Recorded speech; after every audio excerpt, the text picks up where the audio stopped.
అయితే కట్టబడుట, కట్టబడేది దేవాలయముగానే. కట్టబడవలసింది అపోస్తులు వేసిన పునాది మీదే. అపోస్తులు ఏ పునాది వేశారో మళ్ళా చెప్తున్నాను. ఉపదేశం అనే పునాది వేశారు. ఆ ఉపదేశం మీద కట్టుకోమన్నాడు. అపోస్తుల బోధ అనండి, చెప్పండి మంచిగా. అపోస్తుల ఇప్పుడు అపోస్తుల బోధ ఏంటి? మత్తయి సువార్త 28వ అధ్యాయం 22 చదవండి. మత్తయి సువార్త 28వ అధ్యాయం 19-20.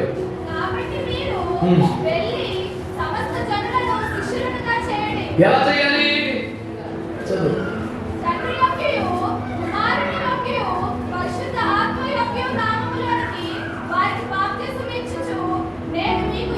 అపోస్తలులారా, శిష్యులారా, నేను ఏ ఏ సంగతులు మీకు ఆజ్ఞాపించుదునో వాటన్నిటిని గైకొనవలెనని వారికి బోధించాలి. అందరూ నా వైపు చూస్తూ ఒక స్తోత్రం చెప్పండి. నువ్వు సక్రియ చేసి తల ఎత్తుకోవా, దేవుడు దిగువ చెత్త మాటలు తాగలేదు. ఏమైంది మాట?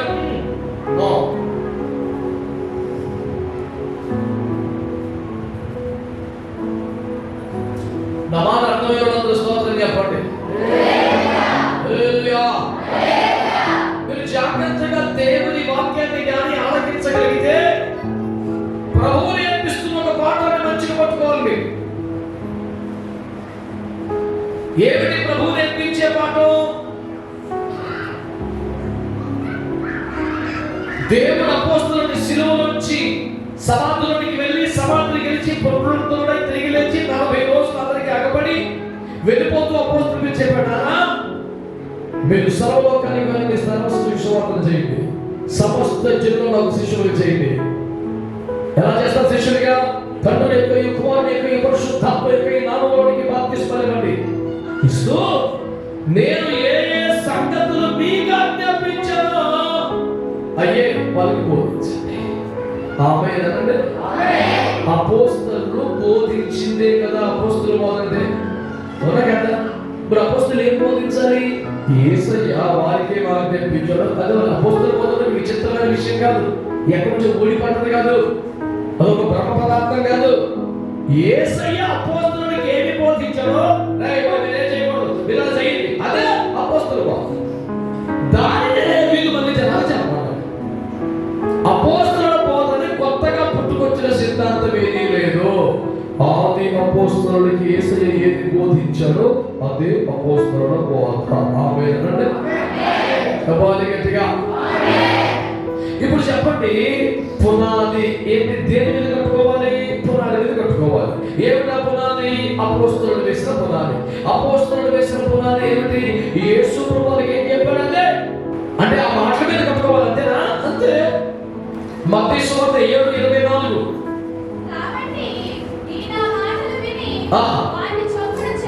నా మాటలు విని వాటి చొప్పున చేయి ప్రతివాడు బండ మీద తన ఇల్లు కట్టుకున్న బుద్ధిమంతుని పోలి ఉంటాడు. ఇప్పుడు నా మాట వినండి. యేసు ప్రభు కొండ మీద ప్రసంగం అనండి. యేసు ప్రభు కొండ మీద ప్రసంగం ఎంతసేపు చేశాడు తెలుసా?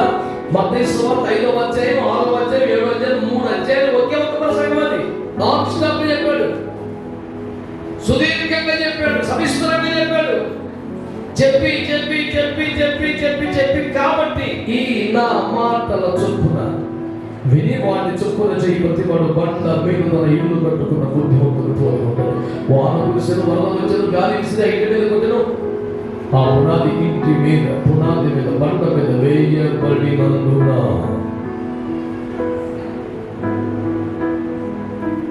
ఏమో దర్జాగా ఉంటుంది. ఇప్పుడు మీరు గమనించుకోవాల్సిన మాట ఏమిటంటే, కాబట్టి ఈ నా మాటలు విని వాటి చొప్పున చేయి ప్రతివాడు బండ మీద ఇల్లు కట్టుకోవడం అంటే ఏంటి? కట్టుకోవడం అంటే ఏంటి? చెప్పారు చేయడమే అనండి. చెప్పండి ఏంటది? ఏం చెప్పాడు ఆయన? ఈ నా మాటలని వాటి చొప్పున చేయి ప్రతివాడు. ఏ మాటలని? కొండ మీద ప్రసంగం అనండి. ఏ మాట మీద? ఆ మాట మీద కట్టుకోవడం కాదు.